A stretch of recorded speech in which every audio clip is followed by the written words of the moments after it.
sehingga saat ini terdapat 207 permasalahan perkara yang menyangkut dengan wedding organizer ini.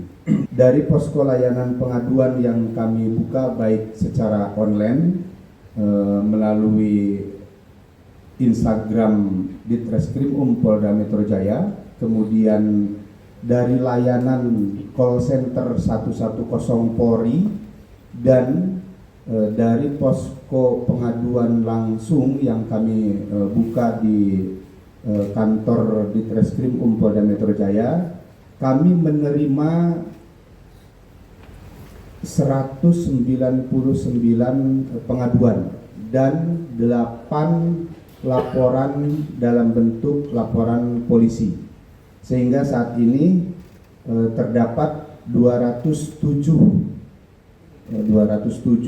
permasalahan perkara yang menyangkut dengan wedding organizer ini. Selain pasal 372 dan 378 KUH pidana sebagaimana ancaman pidana 4 tahun penjara, kami juga terus melakukan pengembangan dalam proses penyidikan ini dengan tracing aset yang bersangkutan.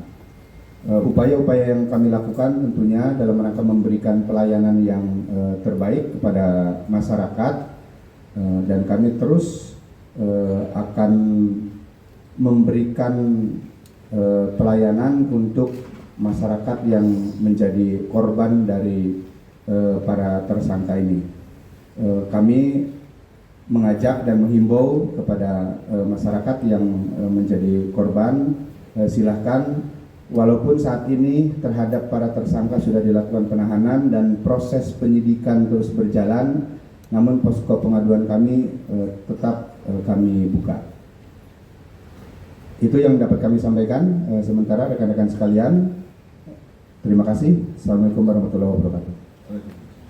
Terima kasih Bapak Direskrim sudah menjelaskan tadi bagaimana modus operandi, termasuk 207 laporan pengaduan dengan estimasi penghitungan kerugian total 11,5 miliar lebih. Dari yang disampaikan mungkin dari rekan-rekan kita buka sesi pertanyaan. Raffi. Pak Habib, izin Raffi dari Sweden. Pertama,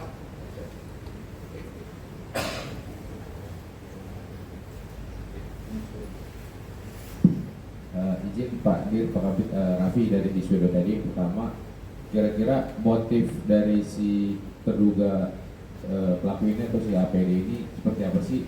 Apakah dia untuk memperkaya diri, terus kira-kira uangnya itu digunakan untuk apa aja nih terkait 11,5 sekian M ini?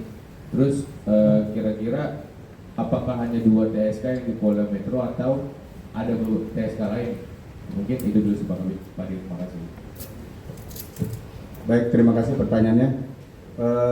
Terkait dengan motif dari hasil pemeriksaan yang kami lakukan, motifnya adalah motif ekonomi. Kenapa demikian? Karena dari keuntungan yang diperoleh atas perbuatan yang dilakukan oleh para tersangka ini digunakan untuk kepentingan pribadi, baik itu untuk membayar cicilan rumah, kemudian untuk kegiatan jalan-jalan ke luar negeri, dan untuk kepentingan-kepentingan pribadi yang lainnya. Adapun tadi pertanyaan apakah memungkinkan ada tersangka atau pelaku yang lain dalam perkara ini, tentunya kami sebagai penyidik akan berpatokan pada fakta hukum yang kami peroleh dalam penyidikan. Apabila ditemukan ada tersangka lain dalam proses penyidikan, kami akan melakukan penyidikan terhadap tersangka tersebut, ataupun ada dugaan aset-aset lain yang dilarikan ke tempat lain. Kami terus akan kembangkan penyidikan ini sampai dengan tuntas dan utuh. Oke. Ya Mas. Ya. Selamat siang. Selamat siang Pak, saya Rama dari Senior. tes. Tes. Ya, selamat siang Pak. Saya Rama dari Wartawan Harian Kompas. Ingin bertanya, dua tersangka ini melakukan ini sudah sejak kapan ya Pak? Sehingga korbannya bisa mencapai 207. Ini yang melaporkan ya, belum tentu yang mungkin masih lebih banyak lagi yang belum melaporkan begitu. Terus dari laporan yang sudah masuk, biasanya kerugian per orang itu mencapai berapa juta rupiah ya Pak yang mereka salurkan. Terus yang ketiga, kenapa mereka bisa begitu percaya dengan dengan ini? Apakah memang mereka ini menggunakan mengikuti event-event tertentu sehingga konsumen tertarik, atau ada misalnya diskon atau lebih murah begitu sehingga pelanggan tetap menggunakan jasa ini gitu Pak? Apakah benar dalam kasus ini ada skema Ponzi gitu Pak? Jadi istilahnya mereka pelaku ini sebenarnya tutup lubang dari dana yang ada, kemudian menggunakan dana yang orang lain begitu. Terima kasih. Baik, terima kasih. Untuk yang bersangkutan, kenapa bisa menarik para korban? Karena ada yang ditawarkan kepada para korban ini dalam bentuk fasilitas.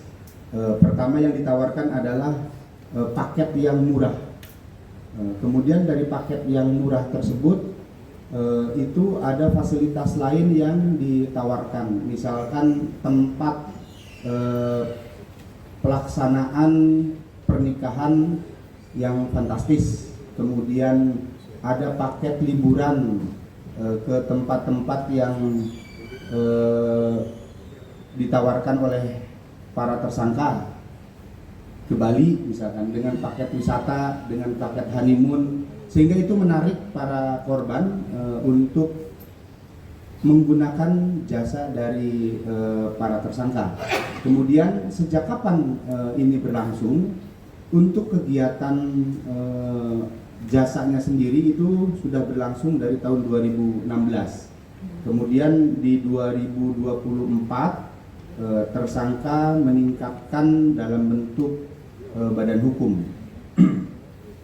Itu yang mereka lakukan. Lalu kemudian kerugian dari masing-masing korban ini cukup variatif karena mereka dimintakan untuk membayar DP terlebih dahulu, sehingga kerugiannya cukup variatif dari ada yang 40 juta, 60 juta.